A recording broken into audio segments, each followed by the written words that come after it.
Bueno, todo está muy resumido en este documento. Para las personas que quieran entrar un poquito más en detalle, es un artículo que hicimos con el doctor Jeffrey Rosenfeld, el doctor Rocco Armonda. Ellos fueron los neurocirujanos que lideraron todo el proceso de manejo de pacientes durante la fase más crítica de la guerra del Golfo Pérsico y en el conflicto de Afganistán e Irak principalmente. Igual aquí nos aportaron muchos neurocirujanos de la región latinoamericana que de alguna manera empezaron a integrarse a este concepto hace unos años y es básicamente la aplicación del enfoque de control de daños en neurotrauma, donde se mueven los protocolos militares hacia los escenarios civiles, especialmente en sitios donde no hay muchos recursos para la neuromonitoría, tal como la mencionábamos en la conferencia anterior. Entonces todo esto ya está dicho, entender pues que muchos de estos protocolos militares en este momento se empiezan a aplicar y que parten, como decía el doctor Napoleón, desde la fase prehospitalaria, ¿no es cierto? Esto es un concepto que va todo integrado y lo mismo es en la parte de neurotrauma craneal. Se han hecho algunos estudios importantes para definir o entender un poco más el ajuste de estos protocolos. Estos son dos de los estudios más recientes que se han hecho en trauma craneoencefálico a nivel prehospitalario, uno con el uso de ácido tranexámico y uno con con el uso de plasma fresco temprano o plasma liofilizado también para el manejo de estos pacientes desde la fase del traslado.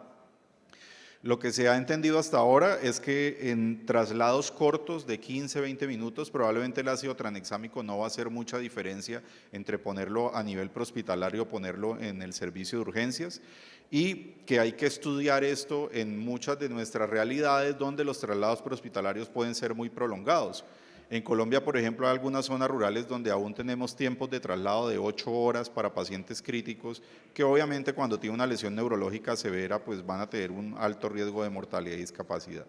Los estudios de reanimación temprana con plasma sí han mostrado un importante beneficio y es algo que, como mencionaba también Napoleón, en nuestro medio logísticamente es bastante complejo. Entonces, es un tema ya que tiene que ver con cómo podemos acceder a plasma liofilizado, cómo podemos estructurar el uso temprano de plasma fresco. Nosotros realizamos hace un par de años un ejercicio que se ha considerado muy interesante por parte de la Federación Mundial de Sociedades de Neurocirugía y se denominan los protocolos estratificados. Los protocolos estratificados son protocolos muy cercanos a la realidad de los contextos que nosotros manejamos. Es un documento que está de acceso abierto para quienes quieran manejarlo. El nombre es el Bootstrap, tal como aparece ahí, lo pueden buscar en el PubMed, Bootstrap TBI, y se establecen recomendaciones basadas en estos principios de control daño, inclusive para sitios que no tienen ningún recurso. Este, por ejemplo, es el algoritmo recomendado para manejar pacientes con trauma de cráneo en servicios prehospitalarios donde la ambulancia no tiene mayores recursos y donde el personal no tiene mayor entrenamiento. Aún en este tipo de escenarios, pues se pueden organizar algunas recomendaciones básicas basadas en lo que se ha venido diciendo a lo largo de esta sección. Este es el protocolo para unidades más avanzadas, donde el personal ya tiene algún nivel de entrenamiento adicional y ya se cuenta con recursos adicionales en la ambulancia. Aquí se hace, por ejemplo, muchas recomendaciones de énfasis en el control sistémico a través de torniquetes, como se ha venido mencionando, y el uso de algunas medidas avanzadas de manejo de la vía aérea. En este momento están ingresando a la escena elementos muy interesantes que aplican para nuestro medio. De hecho, con este ejercicio estamos aquí en Guatemala trabajando en algunos sitios y es el uso de sistemas de espectroscopía por infrarrojo para detección de sangrado intracraneal en sitios donde no hay un acceso temprano a imágenes diagnósticas. Entonces, este sistema funciona a través de espectroscopía, es muy parecido a lo que puede ser el sistema de la pulsioximetría y existen dos dispositivos en este momento en el mercado, uno para evaluar oxigenación cerebral y el otro para evaluar acúmulos de hemoglobina. Cuando se detecta un acúmulo de hemoglobina dentro del cráneo, pues obviamente esto es un hematoma Aquí vemos cómo la pantalla del dispositivo nos permite ver un hematoma subdural agudo, por ejemplo. Y en este momento estamos haciendo ya el segundo estudio en el cual estamos estableciendo, el sistema nos arroja unos deltas, unos números que estamos correlacionando con el volumen del hematoma. Recordemos que en pacientes con subdurales mayores a 1 centímetro de grueso o en pacientes con hematomas epidurales de más de 30 centímetros cúbicos identificados en las imágenes, pues estos pacientes son de indicación quirúrgica inmediata. Entonces estamos correlacionando los deltas del dispositivo con este tipo de hallazgos en la tomografía. Pasando a la sala de emergencias, pues igual ya se ha mencionado, yo creo que la charla del doctor Richard ha sido muy clara con respecto a todo lo que nosotros nos encontramos y en qué intervenciones nos debemos centrar en la sala de emergencia cuando hablamos de pacientes de trauma. Esto lo mencionó también el doctor Napoleón, el uso del plasma temprano y el uso de sistemas de test viscoelásticos para realmente saber qué es lo que necesita el paciente, que las limitaciones en nuestro medio básicamente son más de organización que de recursos, porque en muchos sitios donde ya se trabaja, por ejemplo, trasplante, ya se tienen estos equipos, pero muchas veces se usan exclusivamente para este tipo de pacientes y no se benefician los pacientes de trauma. Entonces, importante entender que este tipo de tecnología pues, nos va a ayudar a organizar nuestros protocolos de manejo en los sitios donde haya más recursos. Hay algo que ya entró en Latinoamérica, que son los biomarcadores para trauma craneoencefálico, así como cuando tenemos un evento coronario agudo, nosotros pedimos enzimas cardíacas y de acuerdo al nivel de enzimas ya sabemos qué tanta severidad tiene el cuadro.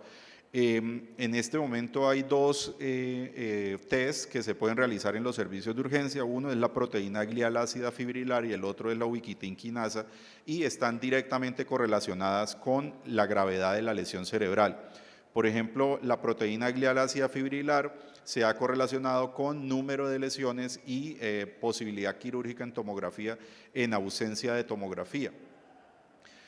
Para que entendamos hacia dónde va esto, en febrero del próximo año hay una reunión que tenemos con diferentes actores a nivel de toma de decisiones del sistema a nivel internacional y es muy probable que el concepto de determinar la severidad de la lesión basada exclusivamente en el Glasgow cambie. Ya no vamos a hablar únicamente de un trauma leve, moderado o severo de acuerdo al Glasgow, sino que el nivel de biomarcadores vaya integrado en conjunto con los hallazgos imagenológicos. O sea que no es lo mismo tener un paciente con un Glasgow de 14, con una tomografía que puede tener un hematoma subdural laminar con un nivel de proteína glial ácida fibrilar de 200, a tener el mismo paciente en Glasgow 14 con un hematoma laminar, pero con una proteína glial ácida fibrilar de 2000. Entonces, a pesar de que son dos pacientes exactamente idénticos en presentación clínica y en tomografía, el biomarcador va a indicar que el paciente que tiene los niveles más altos se debe manejar como un trauma craneoencefálico severo. Y aquí volvemos al tema de la medicina de precisión, ya nos estamos acercando a la medicina de precisión con este tipo de ejercicios. Estos son test que se realizan en sangre, vienen en un kit, el kit se realiza con una máquina que hace test de ELISA. La reanimación de control daño, como se ha mencionado, también para el paciente de neurotrauma es fundamental. Nosotros empezamos a hacer los análisis de nuestras bases de datos hacia mediados de 2010-2011 y lo que hicimos fue aplicar los protocolos que se seguían en Irak y en Afganistán para control de daños con protocolos de reanimación con bajos volúmenes de cristaloides y con uso temprano de hemoderivados. Gracias al doctor Juan Carlos Puyana, quien fue mi mentor en la Universidad de Pittsburgh, empezamos a hacer muchos de estos análisis y lo que vimos es que en pacientes con trauma de cráneo severo, que se utiliza este mismo protocolo de actuación temprana con reanimación con pequeños volúmenes de cristaloides y utilizando hemoderivados desde la fase más temprana, guiados en ese momento, este protocolo lo hicimos guiado por gases arteriales con niveles de lactato y con niveles de déficit de base. La sobrevida, que es la última barra que ustedes ven allá, aumentó de una manera importante. Esa fue la mortalidad preintervención, la barra blanca alta, y la mortalidad posintervención, que es la barra gris pequeña, en pacientes con trauma craneoencefálico severo luego de ser manejados bajo este protocolo. Entonces es muy claro que estos principios generales de reanimación, control, daño también aplican y benefician al paciente con trauma craneoencefálico severo.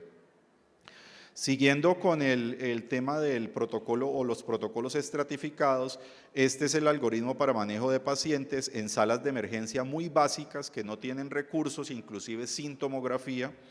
y este es el protocolo para manejo en unidades que ya tienen tomografía. Entonces, tanto en sitios que no tengan acceso temprano a tomografía como en sitios que tengan acceso a tomografía, se pueden de alguna manera generar recomendaciones que ayuden a organizar la atención y que puedan al final beneficiar al paciente. Con la Sociedad Mundial de Cirugía de Emergencias hemos hecho 2 consensos que están muy relacionados con este tema. El primero fue este, que es el consenso para manejo del paciente con politrauma y trauma de cráneo severo, donde se hace mucho énfasis en esa reanimación inicial basada en el concepto de la reanimación control daño, el uso de torniquete, el control sistémico, y en los sitios donde se cuente pues con manejo endovascular temprano, pues viene ahí recomendado. Una vez está todo esto controlado, ahí sí nos vamos a preocupar por definir el manejo del trauma craneoencefálico severo con los protocolos ya preestablecidos. El segundo consenso no lo traje acá, lo publicamos hace apenas como 2 o 3 meses, y es la recomendación para manejo en sitios que reciben mucho paciente con trauma craneoencefálico severo, pero no tienen neurocirujano presencial en el sitio. Entonces, ese también, todos estos consensos están de acceso abierto, los pueden encontrar en PubMed. Ya para finalizar, entrando pues en el tema del manejo quirúrgico, que está también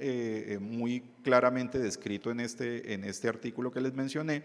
pues la cirugía de control de daños básicamente nos habla de cómo podemos ser muy agresivos quirúrgicamente, sobre todo cuando tenemos mucha limitación para hacer toda la monitoría que mencionamos en la primera conferencia. Si yo no tengo cómo hacer tempranamente monitoría de presión intracraneana invasiva, si yo no tengo probablemente uso temprano de ultrasonido de nervio óptico, de pupilometría, de todos estos elementos, pues lo mejor que yo puedo hacer con la tomografía es definir qué paciente probablemente va a requerir un manejo muy temprano agresivo para garantizar que haya complacencia dentro de la bóveda craneana. Y una de las formas más rápidas de mejorar la complacencia en estos casos, pues es hacer una descompresión craneana. Entonces, la descompresión craneana primaria o temprana o ultra temprana, una vez nos llega el paciente a la sala de urgencias, pues es una de las técnicas que se ha demostrado, sobre todo en áreas de combate, que puede mejorar la sobrevida de estos pacientes. Son pacientes generalmente con heridas por proyectil de arma de fuego o con esquirlas que van a hacer un gran edema cerebral en los siguientes 4 a 5 días, y si yo no tengo cómo monitorizar ese paciente, pues es mejor esperar esos 4 o 5 días en la sala de cuidados intensivos con el cráneo abierto, a esperar 4 o 5 días con un cráneo cerrado donde no voy a saber qué es lo que va a estar pasando a nivel de oxigenación cerebral y a nivel de complacencia. Porque yo puedo hacerle seriadamente tomografía a ese paciente y todo lo que yo diga en esos 4 días con el cráneo cerrado con la tomografía son puros inventos, porque yo no voy a poder medir ahí perfusión cerebral ni voy a poder medir oxigenación cerebral. Y ya vimos con la charla anterior que yo puedo tener aparentemente un TAC relativamente aceptable y el cerebro estar sufriendo por falta de oxígeno si no tengo cómo monitorizarlo. Entonces, una forma de tratar de manejar este déficit de monitoría puede ser con manejar pacientes con cráneo abierto en este tipo de circunstancias. O yo puedo manejar mi paciente con cráneo cerrado, yo puedo hacer el drenaje del hematoma, identificar qué pacientes probablemente puedan beneficiarse de volver a colocar el colgajo. Entonces, lo que hemos podido identificar con el uso de esta técnica durante los últimos ya 10 años es básicamente pues el tipo de incisión quirúrgica. Normalmente muchas de estas cirugías se hacían con la incisión estándar de trauma, y lo que hemos visto es que para poder tener una mayor exposición del hemicráneo que vamos a retirar, entre más cráneo se retire, pues mucho más complacencia va a haber dentro del cráneo. Empezamos a usar unas técnicas que se plantearon por cirujanos militares, como la técnica de Kempe modificado, la T de Kempe, que es dividir en 2 el hemisferio y separar 2 flaps completos que nos dejan pues expuesto completamente el hemicráneo, como en esta primera foto de acá, para poder hacer un muy buen manejo de la intervención. Esto es pues mucho de lo que vemos con ese tipo de técnica. Obviamente son pacientes con cerebros muy comprometidos en la parte de la perfusión, generalmente edema cerebral muy marcado, que es muy obvio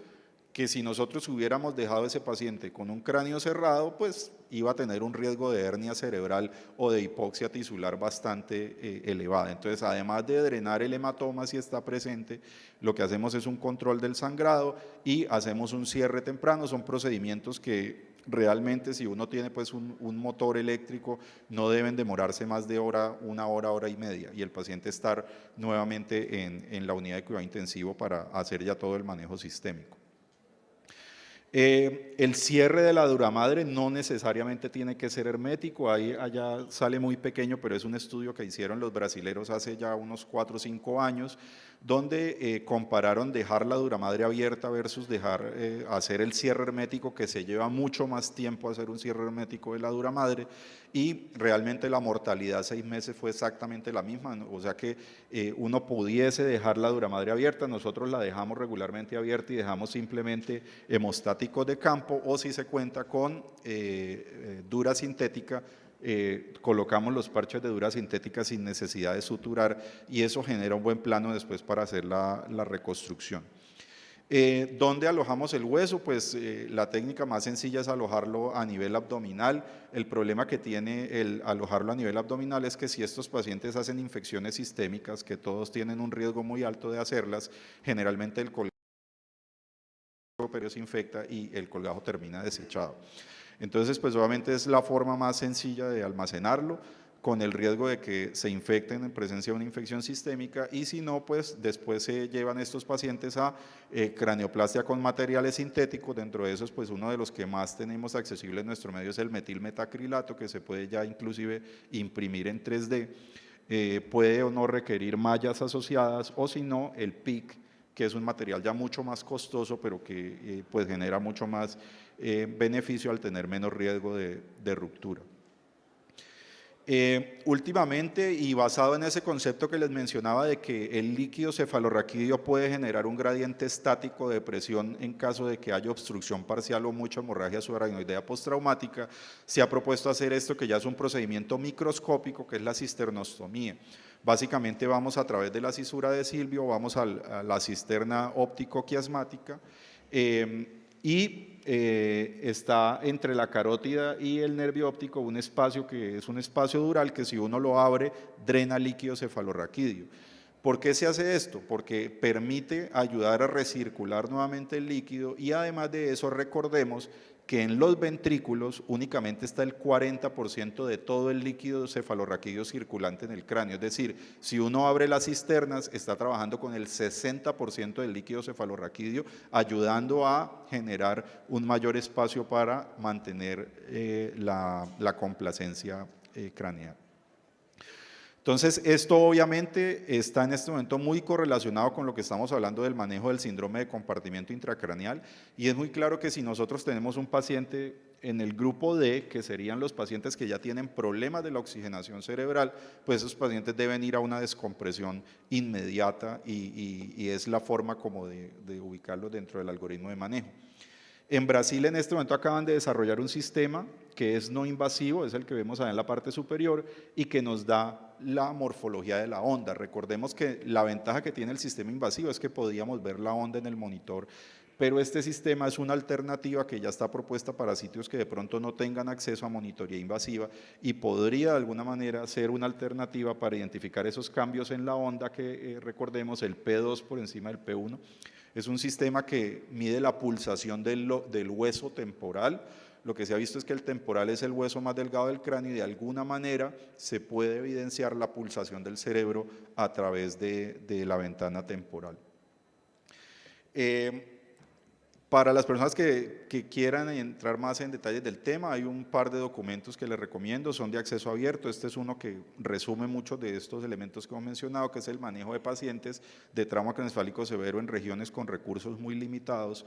Y este es un capítulo de un libro que es más o menos para tener una idea, el libro de base de los residentes de neurocirugía, como decir, por ejemplo, la Saviston o la Schwartz para cirugía, que se llama la Humans, y hicimos o propusimos un algoritmo basado en todos estos conceptos, incluyendo la pupilometría, el ultrasonido de nervio óptico, el infraescáner, que es el sistema de detección de sangrado, en caso de que no exista cómo tomar decisiones con una monitoría invasiva de presión intracraneal. Entonces, simplemente ver con cuál de esos elementos se cuenta y a través de esos elementos, de acuerdo al resultado, tomar la decisión de llevar a este paciente tempranamente a cirugía o no. Entonces ya empiezan a generarse estas propuestas para manejar pacientes en este tipo de escenarios. Para terminar, entonces quería comentarles que en este momento ya estamos haciendo el estudio clínico de los protocolos estratificados para ver si realmente estos cambian o no el desenlace de los pacientes. Estamos ya en la fase final de recolección de datos, esperamos probablemente para principios del próximo año tener los resultados y pues hasta que no esté todo publicado no vamos a tener los resultados definitivos, pero lo que les puedo adelantar es que si tenemos que manejar pacientes sin un protocolo o sin una estructura organizada de cuidado versus utilizar este tipo de protocolos, es mejor utilizar los protocolos. Entonces, esto está de acceso abierto, como les mencionaba, para que ustedes se guíen de cómo utilizarlos. Es lo que está en verde y las recomendaciones que están en verde son las que se deberían seguir si tenemos todos los recursos, si estamos a nivel prehospitalario o en sala de emergencia o en servicios de cirugía con o sin neurocirujano, con cirujano general o unidades de cuidado intensivo o unidades de cuidado intermedio. Si yo estoy en un sitio que no tiene nada de recursos, sigo únicamente las recomendaciones que están en rojo. Y si tengo un nivel intermedio de recursos que está identificado en el gráfico con los cuadros amarillos o los cubos amarillos, seguiría hasta las recomendaciones rojas más las recomendaciones que están en negro. Así con eso es muy fácil identificar qué intervenciones son las que realmente hacemos en los pacientes. Estos son los protocolos de los estudios que los tenemos ya publicados y estos son los 3 centros en los cuales estamos terminando los estudios en este momento en Colombia. Un hospital del eje cafetero, un hospital de la zona amazónica en límites con el Ecuador y un hospital en la región del suroccidente colombiano. Entonces, esperamos próximamente tener los resultados para compartirlos con toda la región. Es un producto de Latinoamérica para el resto del mundo. Y en este momento, ¿qué va a salir de nuevo? Estamos en proceso de construcción con la Brain Trauma, financiados por el Departamento de Defensa americano, de 3 guías que próximamente van a salir. La guía para la segunda edición de la guía de manejo de pacientes con trauma penetrante, la segunda edición de las guías de manejo para trauma militar y la primera edición de las guías para manejo de pacientes en ambientes austeros con trauma craneoencefálico. Y para el mes de diciembre vamos a tener ya el resultado del consenso internacional para monitoría no invasiva de la presión intracraniana en regiones de recursos limitados. Entonces, vemos que hay muchos documentos que vamos a tener disponibles para que cada vez tengamos más elementos y hacer uso de estos recursos. Esta es una invitación para quienes quieran ir a nuestros centros a rotar. Este es la Red Valle Salud, son 7 clínicas solo dedicadas a trauma de bajo nivel de complejidad, con un nivel intermedio y un nivel avanzado. El nivel avanzado lo tenemos en esa clínica que está aquí, en la Clínica San Fernando. En promedio en la red se mueven cerca de 1000 pacientes mensuales de trauma y afortunadamente solo el 2% requieren cirugía de trauma de cráneo, porque si no, pues no daríamos abasto. Este es nuestro centro de investigaciones en la ciudad de Cali, la Fundación Meditec, con quien hacemos todas las investigaciones, y recientemente hemos tenido la oportunidad de ser invitados a apoyar todo el proceso del Hospital Universitario del Valle de Cali, que es muy conocido por todos ustedes, para aplicar todos estos protocolos en este centro, que es un centro de alta complejidad de la región. Gracias.